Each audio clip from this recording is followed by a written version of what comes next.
Chimwa Murombe, the attorney and founding partner from Republic of Zimbabwe. Thank you so much for joining us today.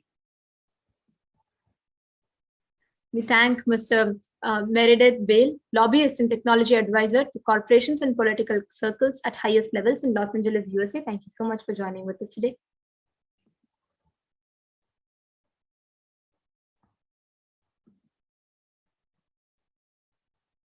We also welcome Mr. K. Sri Dhammaratana, Venerable Dhatuk of Malaysia. We welcome you, sir. And we also welcome Mr. Gunaselan Raju, the National Executive Secretary of Central Working Committee of the Malaysian Indian Congress. We welcome you, sir. We also welcome Mr. Deepan Mitra, Secretary General for World Hindu Federation from Bangladesh. Thank you so much for joining us today. We also welcome Divyansh Patel, Mr. Divyansh Patel, the representative of BAPS Sri Swaminarayan Mandir, Chino Hills, California, USA.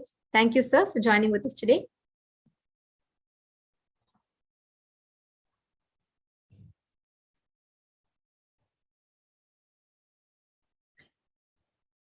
We also welcome Mr. Vishal Patel, the representative from BAPS Sri Swaminarayan Mandir from West Virginia, USA. Thank you so much for joining us today. And we welcome Mr. Gopal Salanke, the representative for BAPS Sri Swaminarayan Mandir from Oregon, USA. We welcome you, sir.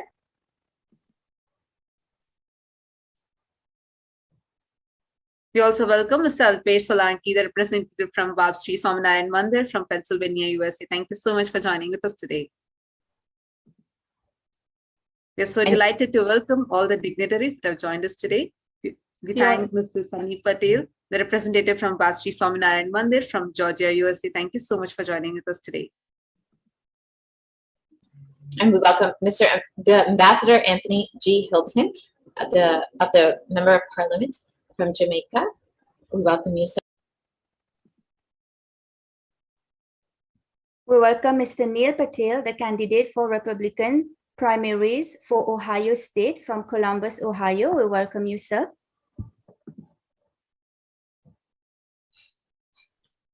And we welcome Mr. Devendranath Tanku, Member of Parliament from Trinidad and Tobago. We welcome you, sir.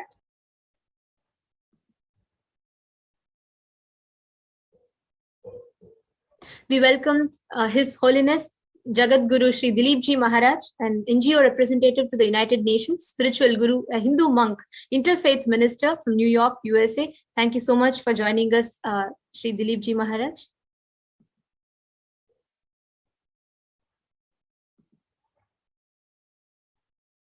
And we would like to thank each and every esteemed guest that have joined us today for this auspicious celebrations of the Jayanti Mahotsava, the Avatara Dinotsava celebrations of the Supreme Pontiff of Hinduism, Jagadguru Mahasannidhanam, His Divine Holiness Bhagavan Shri Nithyananda Paramashivam. Now we are going to be entering into a very, very exciting session where we are going to be having the delegates from Sri Kailasa who are going to be sharing with us the hard work and the amazing, immense contribution of the Supreme Pontiff of Hinduism and his revival of Sri Kailasa, as well as the humanitarian efforts that Swamiji has been doing, the Supreme Pontiff of Hinduism has been doing from a very, very young age. So now let us enter into this segment. Joining with us, we have Ma Tushi Tirun, as well as Shri Nithyananda, who are going to be joining with us and taking us through this. Thank you so much for joining us today.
Nithyanandam Paramasukhatam Kevalam Jnanamurtim Dvandvatitam Gagana Sadrasham Tattvamasya Ekam Nityam Vimalamachalam Sarvadi Sakshi Bhutam Bhavatitam Trigunarahitam Satgurum Tam Namami. Nithyanandam. Nithyanandam. Let me start by introducing myself. I am Sri Nithya Muktananda from Kailasa, USA, and here in Los Angeles. And along with me is Ma Toshi Thurun from Kailasa, Canada. Welcome, Ma Toshi. It's great to be hosting this session with you. Yes, same here. Yeah, excited. Awesome. So today is the continuation of Nithyanandotsava, the 21-day festival of celebration of the 45th Avatara Dinotsava, that is 45 years since the advent of the Supreme Pontiff of Hinduism, Jagadguru Mahasannidhanam, Sri Nithyananda Paramashivam. Today is a very special day in that celebration. Today is Kailasa's Supreme Pontiff of Hinduism, Bhagavan Nithyananda Day. Well, what does that mean? Before I get to that, I really want to welcome everyone who is joined here, who is so excited to see Swamiji, who we call the Supreme Pontiff of Hinduism very fondly. I know everyone is joined here from around the world to join us in this celebration. So I welcome all the Kailasavasis, all practicing Hindus around the world, and especially our honored guests, leaders, ministers, mayors, administrators, diplomats, army generals, human rights advocates, and CEOs from joining us from over 30 countries today. Welcome to all of you. Great. Welcome. Nithyananda Day. It is a special day of global celebration. We are celebrating the Supreme Pontiff of Hinduism and his lifelong effort to preserve, protect, and share Hinduism and the science of enlightenment it represents. Hundreds of cities, countries, and prominent leaders are joining us today in not only celebrating the Supreme Pontiff of Hinduism's contribution to the world, but specifically to gender equality, freedom of religion, and also world peace. And over 30 cities have actually declared today as Paramahamsa Nithyananda Day in their respective places. And Swamiji has done all this great service to humanity for many years, in spite of the continued persecution that he has been facing. So today, we are really honored to have the Supreme Pontiff of Hinduism himself addressing us. And before inviting him, we would like to present a short presentation of a journey, the spiritual journey that Swamiji has taken from his beginnings in Tiruvannamalai, which is the spiritual capital of the world, to where he is right now as the sovereign of the sovereign state of Kailasa, and the enormous work and contribution that he's done, especially to a whole series of Sri Kailasa's Uniting Nations efforts. Let's get to it. Ma Toshi, are you ready? Yes. Fantastic. Let me just share my screen.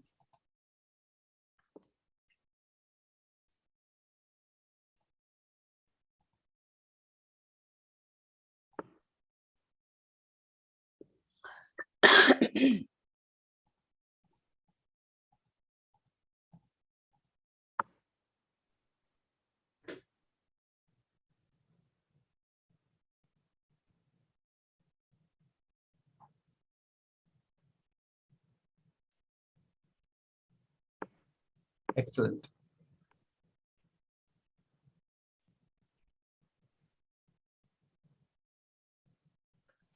To tell the story of His Divine Holiness, the Supreme Pontiff of Hinduism, to tell the story of his journey, we have to start at the very beginning. The very place where he was born, Tiruvannamalai, which is the spiritual capital of the world, and all the seekers of enlightenment. This place actually is referred to in, like Swamiji likes to say, everything needs to be acid washed by Shastra Pramana, which is whether it is referred to in the scriptures, and then Apta Pramana, which is referred to by enlightened masters, Atma Pramana, which is personal experience of Swamiji, and Sakshi Pramana, which is our own personal experience. I can say that Arunachala or Tiruvannamalai, Tiruvannamalai is the city. In that, Arunachala is a hill which represents Paramashiva, who is the original author of yoga. He is the original author of the science of enlightenment. So Srimad Bhagavatam talks about Tiruvannamalai, and it says, Darshanat Avarasi Dasi, Jananat Kamalalaye, Kasyanda Maranam Mukti, Smaranat Arunachale, which means there are cities in India which represents the sacred sites where Shiva represents various forms. And if one is born, one comes to visit Shiva and sees the darshan or the view of Shiva in that city, Chidambaram, or if they take birth in Tiruvarur, or if you die in the city called Kashi, all gives you liberation. They all give you liberation. But for many, this may not be possible. So for everybody, even if you remember the city of Arunachala, Tiruvannamalai, you get liberated. That is the power of that city. Also, there is a very famous enlightened master, incarnation of Shiva, who used to live in Tiruvannamalai. His name was Ramana Maharishi. And he wrote a beautiful verse in Tamil. Aduve talam arunachalam, talam yavilum adigam, adubhumiyin idayam, ari aduve shivan idaya. What he said was, Arunachala is the ultimate holy site of holy sites. It's ultimate place in the world. It is the heart of the world. And it is the place where Shiva resides himself. Swamiji himself has said that Paramashiva has promised the world that he will always reside in Tiruvannamalai in three forms. One, as the Arunachala hill, that you can see the picture of that on your left, as Shivalinga, the incarnation of the physical form of Shiva, you can see that in the middle, and through a lineage of enlightened beings in Tiruvannamalai. And Swamiji comes in this lineage of enlightened beings who was promised by Shiva. So this is the place from which Swamiji was born. Now let's listen from Matushi about his where he was, how he was born, and how he was identified as an incarnation. Matushi. Yes. So Supreme Pontiff of Hinduism not only was born in the spiritual headquarters of the city called Tiruvannamalai in India. At his early age, when he was 3, he was identified as for his avataric mission by enlightened masters, avatar, and adepts. There is a science for these people to be identified for an avataric mission, particularly for Swamiji himself, Yogi Rijaj, Yogananda Puri, and Vidwan Panduranganar, and the 230th Guru Maha Sannidhanam of Tondamandala Adinam. They have been the pillars in the early ages of getting the guidance from various other masters in recognizing Supreme Pontiff of Hinduism for his avataric mission. In 1981, July, he was given the initiation of Bala Sannyas. Bala Sannyas is a child saint. This is how Supreme Pontiff of Hinduism started his avataric mission. Great. So just wanted to re-emphasize that the science of identifying an incarnation is well-known science in Hinduism. And the Supreme Pontiff of Hinduism is the 1008th incarnation of Paramashiva, who is the original author of the yoga sciences, the science of enlightenment. And from the young age, he was trained by all these adepts, all these yogis. And in fact, Swamiji used to say that Yogi Yogananda Puri used to make him do Surya Namaskar, which is an intense yoga practice from sunrise to sunset. And he would make him climb the pillars of the temple of Arunachala up and down all through the day. So that's how intense his training was growing up. And not only did he get trained in yoga, he also got trained in the scriptures by a variety of gurus. He, in fact, at the age of 10, he was directly trained by Paramashiva himself, an incarnation of Paramashiva, Arunagiri Yogeshwara, whose embodiment lives in Arunachala. He met Swamiji on a daily basis for 3 years, and he trained him personally. And this is a very highly mystical experience. And at the age of 10, Swamiji had his very first enlightenment experience at the very hill where you are seeing the picture. And at the age of 16, he was initiated to inherit the entire enlightenment ecosystem of Arunachala. And that initiation was done by Mata Vibhunananda Puri, also called Kuppamat. You can see her picture here. And Swamiji was initiated into sannyas and inheriting this ecosystem, which means carrying on the principles of the enlightenment ecosystem of Arunachala and spreading it, taking it to the whole world.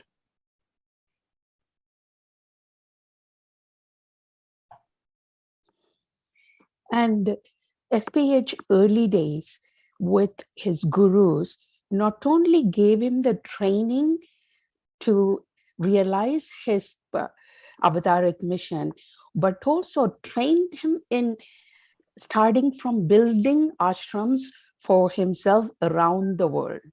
So the first picture that you see on the top left-hand corner, that is where SPH was very young. You could see the circle picture is SPH on the black and white photograph. This was in Tiruvannamalai itself, where his guru, Mataji Vibhulananda Puri, where Swamiji was building the ashram for her brick by brick. Gurus guided him and he followed. Since then, on the bottom left-hand corner, that was the first Adinam or monastery complex that was established in Tiruchenkodu. Early years of Supreme Pontiff of Hinduism was tireless hard work, touching being at a time, stone at a time, building infrastructures, building community, building people. As you could see in the middle of it, where Swamiji himself is laying the foundational brick, was Adi Kailasa Sarvanyapedam, which is the headquarters in India, Bangalore. These stones itself, the brick stones itself, were handmade by Swamiji himself. Certainly, during his mission, within few years of span, the growth has spread all over India. Every nook of the corner, people heard Swamiji's mission and what he's been contributing to people and society. As you could see the picture on the right-hand top corner, where he's conducting in 2004 mass living enlightenment initiation conventions, where thousands and thousands of people have been given conscious breakthrough to live the highest potential of their lives. Once the spread across the India has happened, then the mission expanded into the global stage. Muktaya would lead into what has happened in the global stage after this. Yes, starting from these humble beginnings, very quickly, Swamiji's mission spread all around the world.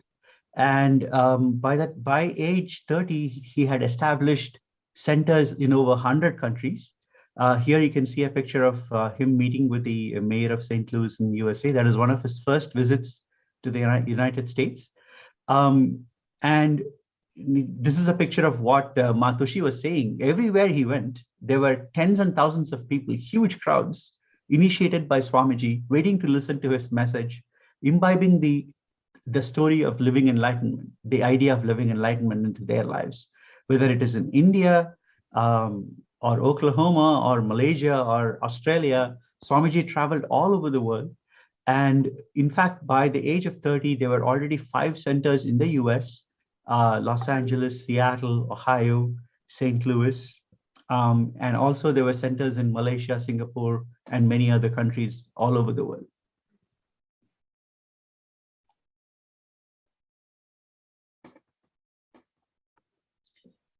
Swamiji was not only having spiritual awakening classes and touching humanity, he have conducted major Hindu festivals. One of them is Kumbh Mela.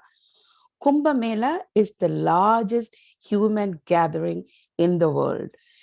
Two such Kumbh Mela was conducted in 2015 in Nasik and 2016 in Ujjaini.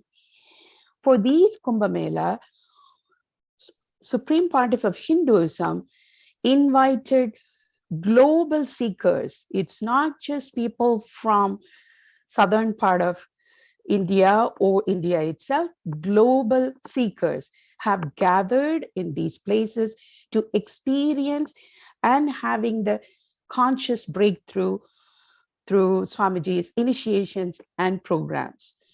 Not only seekers gathered, other monastery heads and leaders of Hinduism gathered to learn and celebrate authentic Hinduism through Bhagavan himself.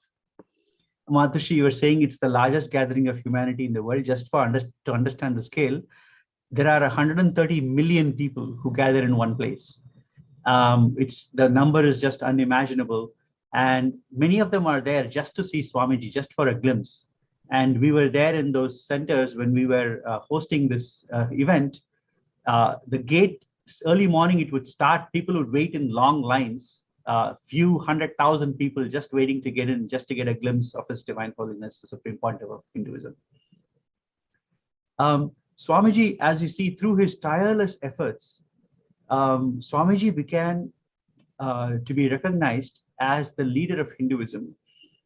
As we know, we all know that at a very young age, he was ordained as the 233rd Guru Mahasannidhanam, or the Pontiff of Tondai Mandala Adinam, Kanchi Kailasa Sarvagnya Pita. And he is also the current incumbent emperor of Surya Vamsa Surangi Samrajyam. He is the 23rd Guru Mahasannidhanam of Dharmamukti Swargapura Adinam. He was also coronated as the Mahasannidhanam of Kailasa Sonnada Shamala Pita Sarvagnya Pita, which is Madurai Adinam. Madurai Adinam, deserves a special mention. It is the oldest Adinam established in India, and it's directly established by an incarnation of Paramashiva, and the lineage of leaders of pontiffs of Madurai Adinam have been the incarnations of Paramashiva. On the bottom left, you can see Swamiji being coronated as the Mahamandaleshwar, which is the supreme spiritual head of Mahanirvani Akada, which is the largest monastic order of Hindus in India. And he was also appointed the Acharya Mahamandaleshwar of Atal Akada. It is another organized body of Hindu monks. It's actually the largest body of Hindu monks.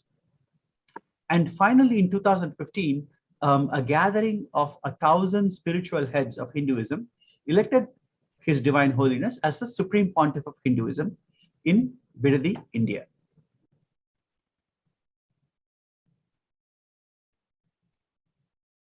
So all that foundational work which has happened over the years led to the formation of Sri Kailasa civilizational nations that we all cherish and celebrate today. Sri Kailasa is a microcosmic, ancient Hindu enlightened civilizational nation. The vision of Sri Kailasa is giving living enlightenment for all of humanity, not just for Hindus, for all humanity. Kailasa's mission is to revive the greatest science of authentic Hinduism, where people can apply it in their life to live peacefully, harmoniously, and achieve the true potential of each of the beings. Mainly reviving the science in various areas such as cosmology, alchemy, biology, mathematics, especially into power manifestations. All of these sciences were practiced freely in over 56 nations across the continent, but are now facing extinctions due to persecution. Even withstanding all the persecution that has come against Sri Kailasa and SPH himself, SPH have revived all these signs across the globe. Swamiji himself is bringing the light for 2 billion Hindus, practicing Hindus, who are waiting to revive and live and preserve the science for the next generations to come.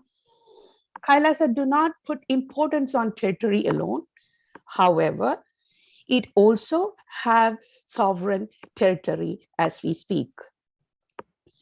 But its major mandatory of Sri Kailasa is to establish the enlightened ecosystem around the world, where people live in community, living, practicing authentic Hinduism science to create the betterment of their life.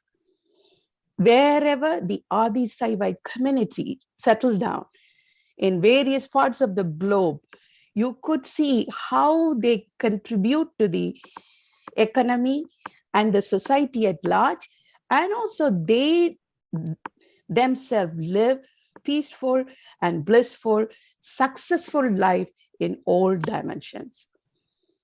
Madhushi, thank you for mentioning that.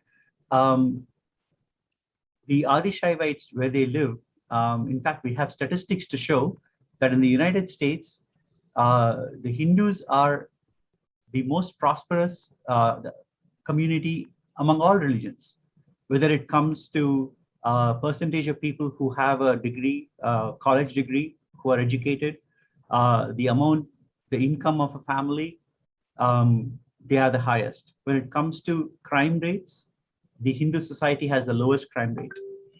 They have the lowest drug use, lowest divorce rates. So extremely stable society, very well behaved, contributing to the community.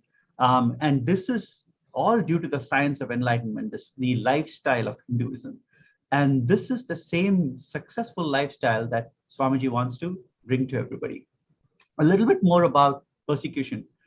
Of course, yes, over a millennia, many colonial rulers in India and foreign invaders have destroyed Hinduism from the ground up. They have destroyed temples, they have destroyed organizations, libraries, burnt books. But one of the worst things that happened was destruction of our Gurukul, which is the education system that teaches Hinduism. More than that, more recently, in the last 50, 60 years, there has been a concerted effort to destroy Hinduism from the inside. Gurus who are teachers in Hinduism reveres gurus or masters, enlightened masters who can pass on the experience to others. So from the inside out, in Hindu extremists and atheists in India have actually destroyed this system and persecuted Hindu gurus, especially Swamiji, over the last 20 years, and made it very difficult for them to teach Hinduism. So lack of religious freedom is a huge problem. And second is the inability to practice Hinduism in its authentic form. The other thing that Swamiji very strongly believes in is gender equality. He's promoted women to be priests in temples. You would rarely see any women being a priest in Hindu temples in the US outside of Swamiji's temples, and very few in India. He has promoted women to be monks. He's established universities, especially for women, exclusively for women. So this progressive stance towards gender equality in religion is one of the main reasons why Swamiji is persecuted today. And this is the reason why the extremists have wanted to, even attempted to assassinate Swamiji multiple times. Despite Despite this all persecution that has happened, Sri Kailasa's success is thousands of enlightened ecosystem Yeah. around the world, which is standing tall and spreading day by day to revive the science and give the greater science to humanity. Yeah, it's just unbelievable that in spite of all the lawfare and all the assassination attempts on his life, he has never stopped working on doing things that benefit humanity. Great. Let's move on. So yeah, now we come to the main idea of what we are going to talk about today, right? All the work that Swamiji has done since he was 16 years of age, all of them have been for the benefit of humanity. Of course, we talk about enlightenment science, but enlightenment science needs to include the everyday benefit that people want to see in their lives. And so Swamiji has worked not only for spreading this enlightenment science, he's also worked towards spreading health, education, supporting of women and women empowerment, protecting indigenous cultures, helping, protecting animals and the environment, and also working against climate change, working against terrorism, working against deforestation, helping other communities that are facing lawfare. So like this, I can actually talk about 108 different initiatives. They all are called Sri Kailasa's Uniting Nations Initiative. What does it mean? It means bringing multiple nations together to create these initiatives for the benefit of the world. You all know the Sustainable Development Goals that the United Nations have. So all the Sri Kailasa Uniting Nations Initiative actually align with those Sustainable Development Goals and even expand on them in certain areas. The beauty of this is everything that Swamiji is teaching, whether it is holistic healthcare or amazing economic principles of enabling people to be successful, equality of women, equality of every person, irrespective of what background they come from. These are not just modern ideas. These come from the very basic teachings of Hinduism, which Swamiji has revived, the SPH has revived, and he wants to enable the entire world. So his goal is to use the science of consciousness to benefit all of humanity in every aspect. So individual enlightenment and global welfare are fully connected with each other. So essentially, the Sri Kailasa's Uniting Nations Initiative are, when applied practically, are really the proof that Hindu sciences, which are already time-tested, which will provide lasting solutions to all the world problems, whether it is social, economical, environmental, etc. So now let's go look into these, each of these, a few examples of Sri Kailasa's Uniting Nations Initiative. Due to the time constraints, we will only looking at the highlights of few of these initiatives. One such initiative is nutritious food and a hunger-free world. It doesn't matter whether it's the starting monastery or even the lavish temple that SPH have built around the world today. Every monastery or temple complex serve food. This is one of the mandatory of these establishments. Not only serving food for the needed who are underprivileged, also giving the right food to the people, sattvic, organic food. Over the 27 years, 1 billion meals have been served throughout various campuses and monastery complexes. Not only that, 10,000 meals are served daily free of cost. And during festivals, certainly those numbers goes much beyond than that. Yeah. And you can see Swamiji himself serving the food in many of those places. So that's great. Let's go through these quickly. The next big initiative is this Kailasa's Uniting Nations for affordable healthcare, affordable and holistic healthcare. One of the main things Swamiji has done is, I can talk a lot about his work in healthcare, but primarily during COVID, what he has done is something amazing. He opened up all the monasteries in India and around the world as sanctuaries for people who are looking to find a place where they can isolate, like where they can live separately and quarantine. He has made it free for all. That is, they get free food, free internet, they can work from there, free education, and including all the basic facilities. So a few thousand families, both in India and abroad, have taken advantage of this offer, and they have stayed safe from COVID. In addition, Swamiji has taught so many different techniques for us to boost the immune system and protect ourselves from COVID. You can see a huge list of these items here, and 30 million citizens of Kailasa followed this 28-day regimen which Swamiji had given, and they all benefited from these regimens. So in fact, many mayors of cities here in their proclamations have called out Swamiji's effort during COVID to help the communities here.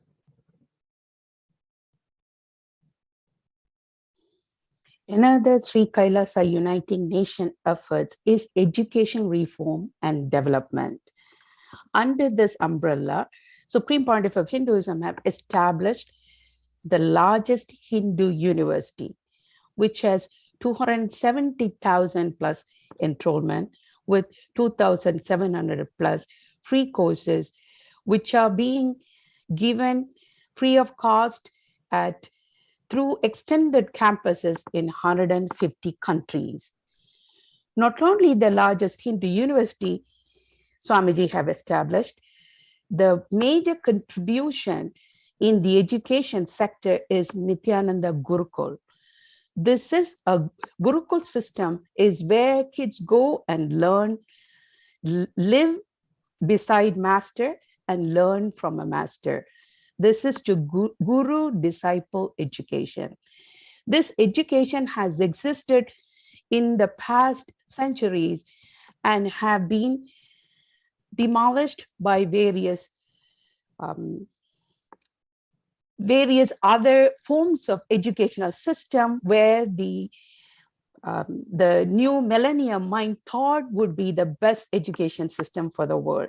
But even to this date, the model Gurukul system Swamiji have set up in Bengaluru, Adinam, have shown the benefit where the kids have been groomed to reach their highest potential without having comparison, inner violence, stress. These Gurukul kids are the examples of showing today's world how the ideal education system should be.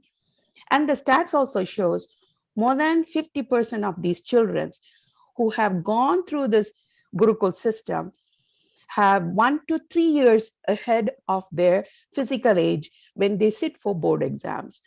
Not only that, 35% of the children have IQs above 130, which being identified in a so-called modern day as gifted kids.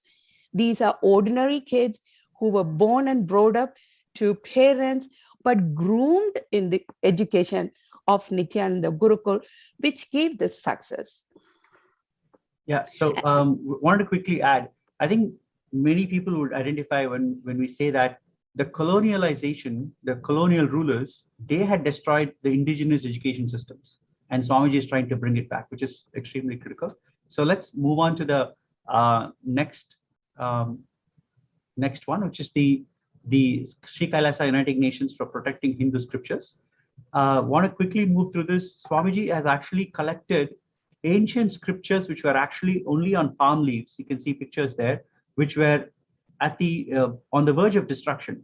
He's collected over 1 million Hindu scriptures, and he's digitized them and uploaded them over like 15 terabytes of digital books and rare manuscripts. And he has done an amazing work. It's all available on kailasa.nithyanandanyanalaya.org.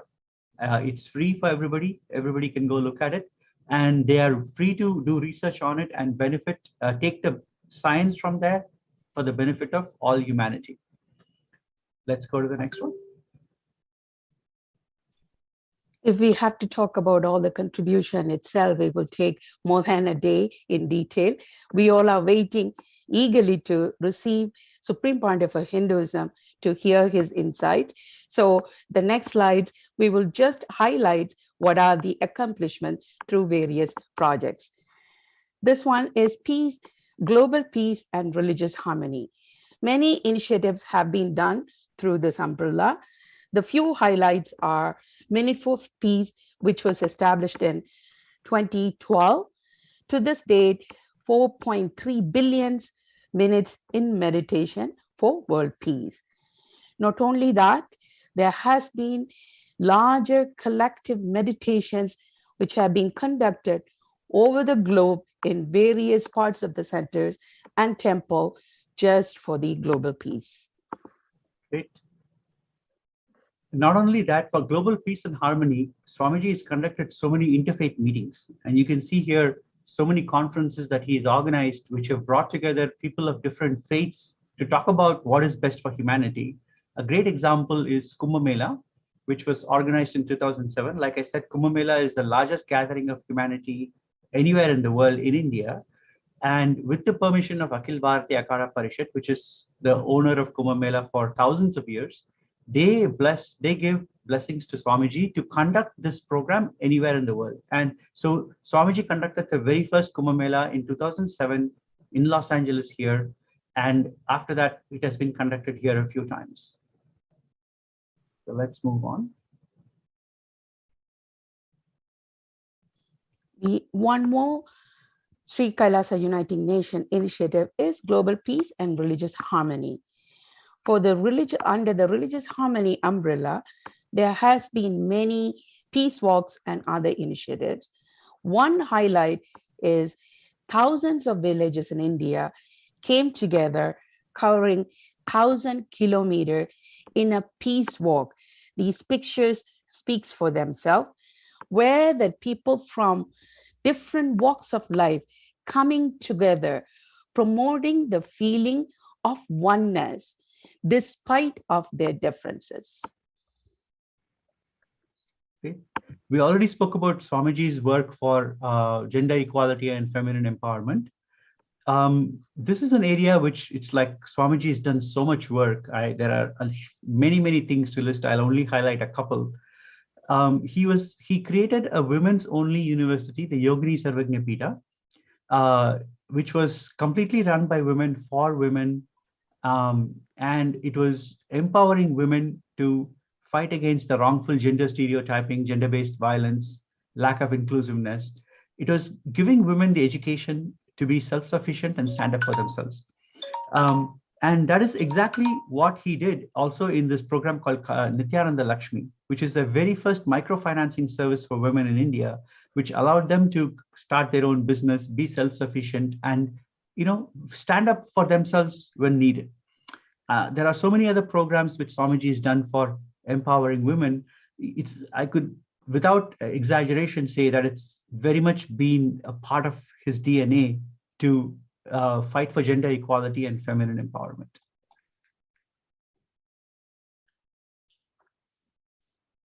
The one more is Sri Kailasa Uniting Nation initiative is yoga.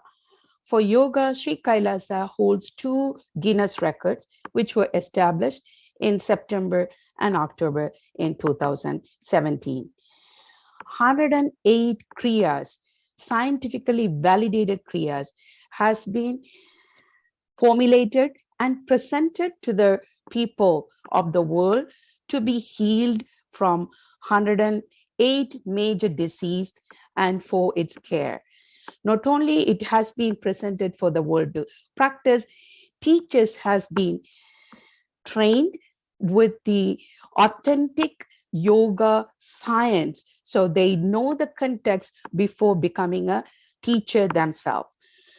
And not only that, many, many books have been published for humanity to understand and celebrate the science as well as the benefit of the yoga. Thank you, Matushi.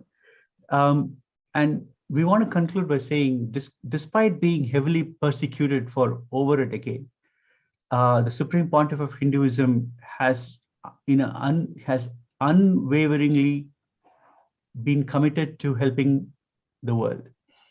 And the sovereign state of Sri Kailasa has been built to protect, revive, and preserve Hinduism, which is the most ancient, most peaceful, and the longest lasting demonstrable system that shows the possibility of peaceful coexistence among people.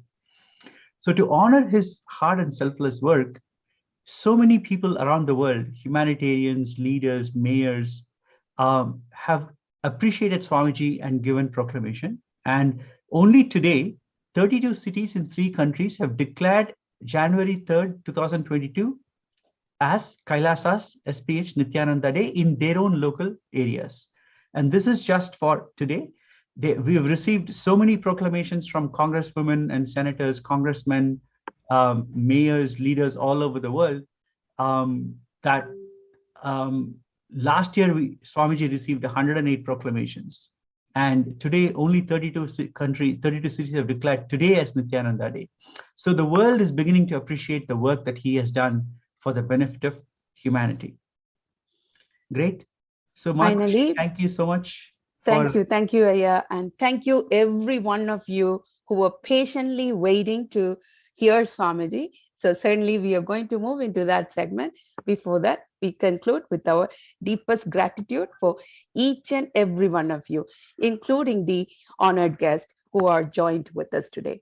Thank you, Nithyananda. Thank you, everyone. Nithyananda.